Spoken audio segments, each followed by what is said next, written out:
सुख दुख का रहस्य। एक बार माता पार्वती ने भगवान शिव से कहा, प्रभु मैंने पृथ्वी पर देखा है कि जो व्यक्ति पहले से ही दुखी है उसे ही और अधिक दुख प्राप्त होता है, और जो सुख में है उसे दुख नहीं प्राप्त होता।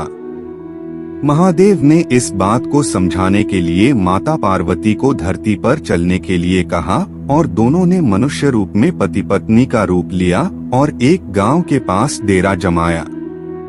शाम के समय उन्होंने माता पार्वती से कहा, हम मनुष्य रूप में यहाँ आए हैं, इसलिए यहाँ के नियमों का पालन करते हुए हमें यहाँ भोजन करना होगा।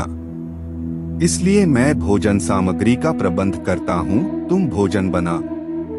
उनके जाते ही माता पार्वती रसोई में चूल्हे को बनाने के लिए बाहर से ईंटें लेने गईं और गांव में कुछ जर्जर हो चुके मकानों से ईंटें लाकर चूल्हा तैयार कर दिया। चूल्हा तैयार होते ही शिवजी वहां पर बिना कुछ लाए ही प्रकट हो गए।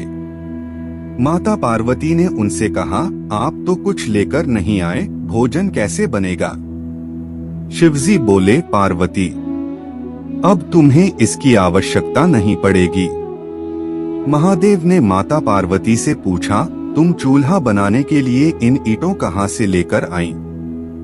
माता पार्वती ने कहा, प्रभु इस गांव में बहुत से ऐसे घर भी हैं जिनका रखरखाव सही ढंग से नहीं हो रहा है। उनकी जर्जर हो चुकी दीवारों से मैं ईंटें निकाल कर ले आई।